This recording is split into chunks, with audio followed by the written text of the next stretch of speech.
बिस्मिल्लाहिर्रहमानिर्रहीम अस्सलाम वालेकुम। और आज बहुत सारे प्लांट्स हैं जिनको हमने रीप्लांट करना है। यानी कि बरसात के मौसम में जो बहुत ज़्यादा पॉट्स ख़राब हो चुके हैं और कुछ जो हैं वो खाली हो चुके हैं, कुछ के जो पॉट्स हैं वो टूट चुके हैं और कुछ जो हैं प्लांट्स बारिशों की वजह से नहीं रहे हैं, तो हम उनको रीफिक्स करना है। और जो सक्युलेंट प्लांट्स होते हैं वो ज़्यादा मुतासर होते हैं। यहाँ पे बटरफ्लाई है और 3 बटरफ्लाइज़ हैं, 1 येलो और ब्लैक और ऑरेंज कलर की। तो येलो कलर की जो बटरफ्लाई है वो इधर हर प्लांट पे जा रही है। तो खूबसूरत वेदर है, अभी धूप थी लेकिन अब फिर दोबारा से क्लाउड्स आ चुके हैं और थोड़ा-सा जो है अंधेरा हो चुका है। और जो पॉट्स 1 ईयर से थे जिसमें प्लांट्स लगे हुए थे वो ख़राब हो गए हैं और अब हमने इनको न्यू पॉट में लगाना है। और कुछ जो कैक्टस वैराइटीज़ और कैसुला वैराइटीज़ और सीडम वैराइटीज़ वो ज़्यादा इन बारिशों में ख़राब होते हैं। जितना भी इनको छुपा कर रखो और दीवार के साथ रखो, किसी छत के नीचे रखो, लेकिन जो बारिश है वो हवाओं से उनका रुख बदलता है और ये जब हवाएं चलती हैं तो ये बहुत कोनों में भी बारिश जाती है और तमाम ही प्लांट्स के अंदर जाती है। तो बहुत सारे जो कैक्टस वैराइटीज़ होती हैं उनको हमने चेक करना होता है। अगर वो नीचे को लटक गए हैं तो हो सकता है उनकी जड़ें रोट हो चुकी हों। लेकिन अभी मैंने इस कैक्टस को देखा है, मेमिलेरिया है। ये मेमिलेरिया की वैरायटी है और इसकी रूट्स ठीक हैं। बस ये है कि इसमें कॉकिंग आ गया है, यानी कि जो ओल्ड होते हैं कैक्टस उनमें या बहुत धूप की वजह से, अगर बहुत हार्श धूप है, बहुत ज़्यादा गर्मी है तो उसमें भी इन पे थोड़ा-सा ये झुलस जाते हैं। और अगर पुराने हैं तो इन पे ये जो ब्राउन-ब्राउन सा आ जाता है कॉर्किंग, ये ओल्ड होने की निशानी होती है। और अगर ये हम थोड़ा-सा इसको खुरच के देखें तो फिर अंदर से अगर ग्रीन है तो ये ठीक है और ये रोट नहीं हुआ है। और अगर अंदर से ये ब्राउन कलर में है और थोड़ा-सा ख़राब हुआ है तो फिर हम उस पार्ट को कट कर देते हैं। और ये जो ग्रीन वाला पार्ट होता है या ब्राउन वाला, इसमें से वक़्त आने पर जो मौसम अच्छा हो उसमें से ग्रीन-ग्रीन ये खुद ही हो जाते हैं। और जो लटका हुआ था नीचे की तरफ, इसको हमने थोड़ा-सा सॉइल के अंदर करके लगाया है और इसको अभी 2-4 दिनों के लिए वाटरिंग नहीं करेंगे। और बहुत सारे जो पॉट्स होते हैं उनमें डिफरेंट प्लांट्स लगे हुए होते हैं, उनकी जो सॉइल होती है अगर हम उनको मिक्स कर देते हैं यानी चेंज कर देते हैं तो उसको हम दोबारा से यूज़ कर सकते हैं। और अगर हम एक ही सॉइल में इनको हर वक्त रखेंगे तो फिर ये लाइक नहीं करते हैं, उसमें फंगस लग सकता है, उसमें स्पाइडर माइट्स लग सकते हैं और प्लांट्स रोट हो सकते हैं और ख़राब हो सकते हैं। एक ही सॉइल में ये 2-3 साल तक रहना पसंद नहीं करते हैं। और इसमें रॉक्स भी शामिल हैं और पेबल्स भी शामिल हैं और जो रॉकी सॉइल होती है, थोड़ी-सी इसमें ग्रिटी शामिल है, तो तमाम ही चीज़ें इनको मिल गई हैं और इनके लिए एनफ है। बहुत ज़्यादा खादों की ज़रूरत नहीं है और वैसे भी इनको स्लो रिलीज़िंग फर्टिलाइज़र पसंद होती हैं, जो बहुत क्विक असर करती हैं वो वाली फर्टिलाइज़र ये पसंद नहीं करते हैं। और इसमें आप इनको सीवीड्स दे सकते हैं और कोई लीफ कंपोस्ट और बहुत ज़्यादा जल्दी-जल्दी बढ़ने वाली खादें इनको ये लाइक नहीं करते हैं। ऑस्मोकोट एक फर्टिलाइज़र है और इस वो भी स्लो रिलीज़िंग फर्टिलाइज़र होती है, जो कि हम सक्युलेंट्स और कैक्टस वगैरह में डाल सकते हैं और जो बहुत तेज़-तेज़ असर करती हैं क्योंकि ये स्लो ग्रोइंग प्लांट्स होते हैं, तो बहुत तेज़ असर करने वाली फर्टिलाइज़र्स इनको पसंद नहीं होती हैं। तो हम भी इनको फ़ोर्स नहीं करेंगे वरना ये बहुत लैगी से हो जाते हैं और जो जल्दी से फटते हैं तो फिर इनकी शेप डी शेप्ड हो जाते हैं और इनकी शेप भी ख़राब हो जाती है। और इस पॉट में लिनोफिलम है, क्रैसुला वैरायटी और इसमें और कैलनकोई है, फेस्टनकोए। और इसमें भी वही है क्रैसुला की वैरायटी लिनोफिलम, लेकिन ये धूप में होने की वजह से इसके कलर्स रेड हो गए हैं और जो शेडी एरिया में पड़ी हुई है वो ग्रीन कलर में है। और अगर ये लॉन्ग होती है तो इसकी 2 रीज़न्स हो सकती हैं। एक तो ये बहुत शेडी एरिया में पड़ी हुई हैं और इनको धूप बिल्कुल नहीं आ रही, और क्योंकि इन प्लांट्स को हम बहुत गर्मी में छुपा के रखते हैं सूरज से, लेकिन जब क्लाउडी डेज़ हों तो इनको फिर धूप में रखना चाहिए और सर्दियों की धूप में हम इसको रखते हैं। लेकिन जो हार्श धूप होती है, बहुत हॉट डेज़, उसमें हम इनको फिर थोड़ा-सा प्लांट्स के पीछे छुपा के रखते हैं। तब हमें इनके कलर्स नहीं चाहिए होते, बल्कि इनकी ज़रूरत होती है, हमें प्लांट्स चाहिए होते हैं। और अगर इनके जो लीव्स ड्राई हो जाते हैं, उनके साथ भी बेबीज़ लगे हुए हैं। तो जो ब्रांचेज़ ड्राई हो जाती हैं, उनको तब तक रखें जब तक इनके बेबीज़ बिग ना हो जाएँ।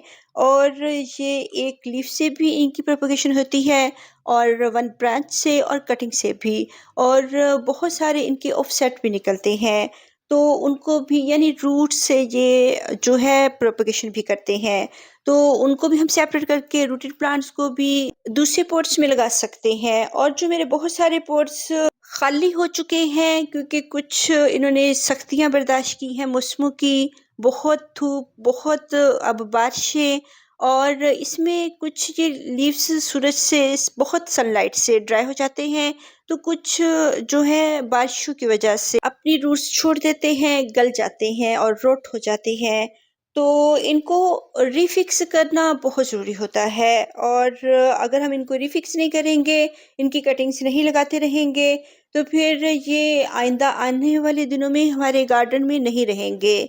जो बहुत इन्होंने सख्तियाँ बर्दाश्त की हैं, बहुत गर्मी और बहुत बारिशें, और उसमें हम इनको फिर थोड़ा छत के नीचे रखते हैं, लेकिन कितना क हम रख सकते हैं, कितने क प्लांट्स को हम शेड के नीचे रख सकते हैं। तो ये ऐसे ही पड़े रहते हैं और कुछ बच जाते हैं और कुछ खराब हो जाते हैं, और वही जो बचे हुए प्लांट्स होते हैं उनको हम रिफिक्स कर लेते हैं, और ये बहुत ज़रूरी है। और अगर कोई छत वगैरह नहीं भी है तो इनके ऊपर प्लास्टिक शीट्स होती हैं, वो इनके ऊपर अगर बिछा दी जाएँ और एक साइड से ऊँचा रख के और दूसरी साइड से इनको नीचे ज़मीन पे रख के, तो बारिश का पानी जो है वो नीचे गिरता रहता है, इनके ऊपर नहीं पड़ता है। और अगर जब बारिश हट जाती है, उनको हटाना बहुत ज़रूरी होता है, वरना ये हबस में पड़े रहेंगे और हवा नहीं इनको लगेगी। और ये एक और क्रेसुला की वैरायटी है जो कि आप जानते हैं, pygmy weed plant, New Zealand pygmy weed plant, और क्रेसुला, और ये क्रेसुला की स्वैम्प स्टोन क्रॉप है, और एक सीडम स्टोन क्रॉप होती है और ये क्रेसुला स्टोन क्रॉप है, स्वैम्प स्टोन क्रॉप। तो इनकी इनके नेम्स मैं लिख दूँगी, और जो मुझे नहीं भी याद हैं वो भी मैं यहाँ पे लिख दूँगी। और न्यूज़ीलैंड में ये एक वीड्स की तरह बढ़ती है, और वहाँ पे मौसम इतने हार्श नहीं होते, बहुत गर्मी नहीं होती, ये ठंडे और कूल एरियाज़ के प्लांट हैं। और ये मेरी सीडम इधर पड़ी हुई है और कैसुला भी पड़ी हुई है।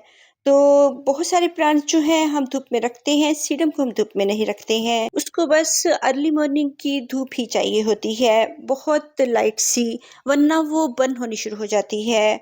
तो क्रेसुला वैराइटीज़ को हम धूप में रख सकते हैं, इनको सर्दी की धूप में रख सकते हैं, और क्रेसुला की और सीडम की दूसरी वैराइटीज़ को, लेकिन लेमन कोरल सीडम को नहीं रख सकते। तो क्रेसुला जो है ये लाइक करता है धूप को, सीडम इतना, ये जो लेमन कोरल सीडम है ये लाइक नहीं करती है।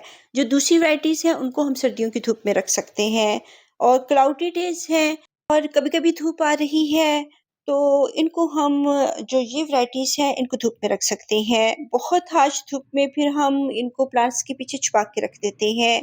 बहुत सारी मेरी वीडियोज़ में ये शामिल होते हैं, और इनकी ये वैराइटीज़ पिछले 3-4 ईयर्स से मैंने अपने गार्डन से ख़त्म नहीं होने दी हैं। थोड़ी-सी मेहनत करनी पड़ती है, इनको दोबारा से रिफ़िक्स हर मौसम, हर हार्श वेदर के बाद इनको रिफ़िक्स करना पड़ता है।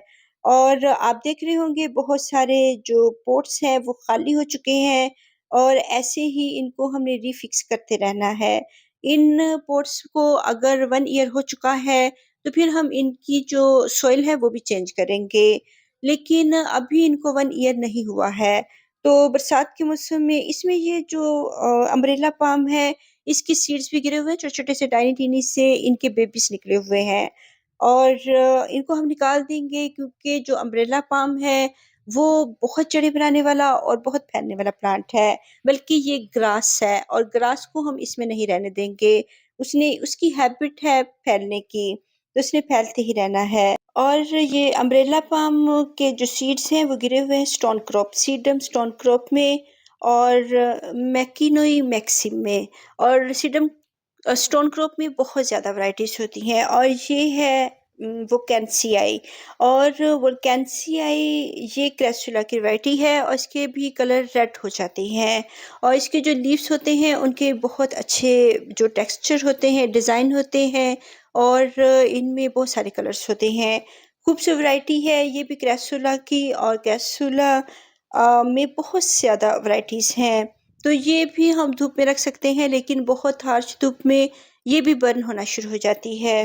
तो ये जो लॉन्ग लॉन्ग हो रहे हैं इनकी 2 रीज़न्स हैं। एक तो ये कि हमने इनको शेड एरिया में रखा हुआ है, दूसरा ये अब इनकी फ्लावरिंग होनी है सर्दियों के दिनों में, तो इनकी ब्रांचेज़ जो होती हैं लॉन्ग लॉन्ग हो जाती हैं। और अगर हम इनको धूप में भी रखेंगे क्योंकि इनकी एक लॉन्ग सी ब्रांच होगी और उसके ऊपर छोटे-छोटे से टाइनी-टाइनी से फ्लावर्स आएँगे। और जो ये वोल्केंसियाई है और जो हेम्सी हम्बेर्टी, वो उसकी जो फ्लावर्स हैं टाइनी-टाइनी से वो अभी भी खिले हुए हैं, मैं आपको दिखाती हूँ दूसरे पॉट में।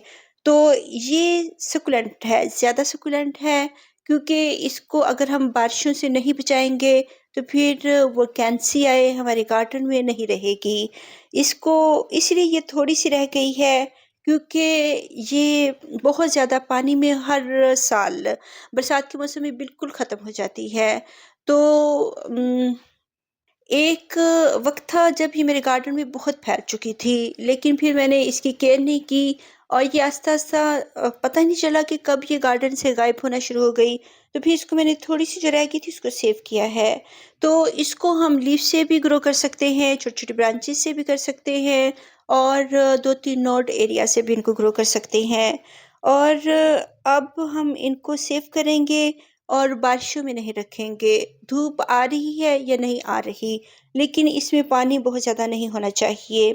और वोल्केंसियाई इसके भी टाइनी से फ्लावर्स होते हैं और मैंने अपनी वीडियोस में दिखाए हुए हैं। और ये जो मैं कटिंग कर रही हूँ ये लिनोफिलम है और लिनोफिलम को हम जो बहुत लॉन्ग लॉन्ग ब्रांचेस हो चुकी हैं इनको हम कट करेंगे और क्योंकि अभी इन्होंने फ्लावरिंग करनी है और हमने इनकी प्रोपगेशन करनी है, हमें फ्लावरिंग अभी नहीं चाहिए।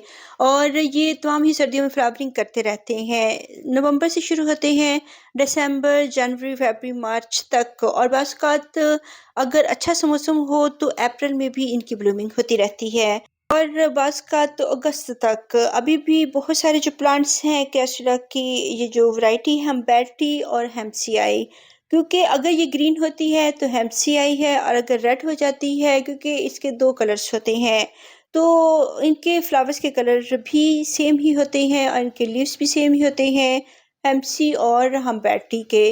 तो इसलिए फिर रेड भी हो जाती है, तो हम्बेर्टी रेड कलर की होती है और ग्रीन हेम्सियाई होती है। तो अभी तो हम लिनोफिलम की कटिंग्स लगा रहे हैं, उसकी फ्लावरिंग हो रही है, वो भी मैं आपको दिखाती हूँ।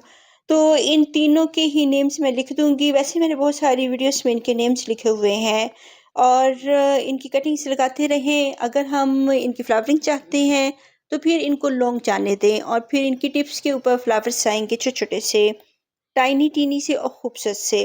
और हम इनको लिटा कर भी लगा सकते हैं, यानी कि इनके हर ही नोड एरिया से ये खुद ब खुद रूट्स भी बनाएँगे और इनके जो इन्हीं नोड एरिया से इनके लीव्स और छोटे-छोटे बेबीज़ भी निकलेंगे। तो हर तरह से ही ये बढ़ती हैं, यानी कि इनको हम इनके लीफ से प्रोपगेशन कर सकते हैं।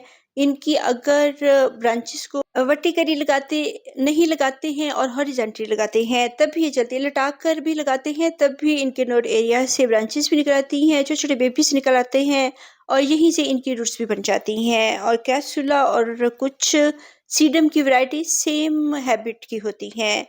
क्रैसुला ज़्यादा हार्डी होता है बनिस्बत सीडम के। और सीडम की कुछ वैराइटीज़ जो होती हैं सेंसिटिव होती हैं, लेकिन कुछ वैराइटीज़ चलती रहती है, जबकि कैसुला की तमाम ही वैराइटीज़ थोड़ी हार्डी मीन्स के सख्तियों को बर्दाश्त कर लेती हैं, मौसम की बहुत गर्मी को बहुत सर्दी को और बहुत बारिशों को कहीं हद तक बर्दाश्त कर लेते हैं, लेकिन फिर भी इनकी केयर करनी पड़ेगी। ये है जो हम बेड टी है और इसके छोटे-छोटे से आप टाइनी-टाइनी से फ्लावर्स देख रहे होंगे खूबसूरत से, और ये सकुलेंट्स हैं, इनको बारिशों से बचाना बहुत ज़रूरी है और खूबसूरत प्लांट्स हैं और अब सर्दियों की धूप में हम इनको रख सकते हैं। बहुत हार्श धूप नहीं है अभी और क्लाउड्स आए हुए हैं, तो इनको धूप में रखें। इनके बहुत अच्छे से रेड कलर्स आएँगे और इनके जो टेक्सचर होते हैं, जो इनके अंदर डिज़ाइन होते हैं, वो भी बहुत खूबसूरत से नज़र आना शुरू हो जाएँगे और जो शेडी एरिया में पड़े हुए हैं, उनको थोड़ी-सी धूप में ले आएँ और क्योंकि ये शेडी एरिया में फिर बहुत ज़्यादा ख़राब होने शुरू हो रहे हैं क्योंकि बहुत बारिशें हो रही हैं और इनके आप देख रहे होंगे कि लीव्स के ऊपर छोटे-छोटे से टाइनी-टाइनी से बेबीज़ हैं और इनको हम लीफ से भी प्रोपेगेट कर सकते हैं और इनकी ब्रांचेस से भी और इनके हर ही नोड एरिया से इनकी प्रोपेगेशन हो जाती है।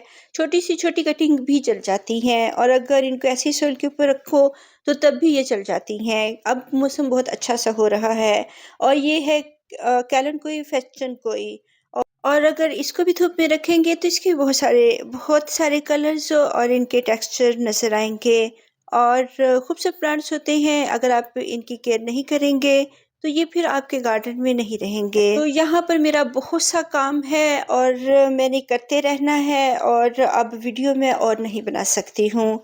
तो बस कुछ टिप्स थी जो कि मैंने शेयर करनी थी और जो मैं गार्डन में वर्क करती हूँ, वो मैंने बताना था। तो बहुत सारे काम पड़े हुए होते हैं और इनकी हमने जो जगह है वो ज़रूर चेंज करनी है और इनको हर वक़्त बारिशों में नहीं रखना है। अल्लाह हाफ़िज़।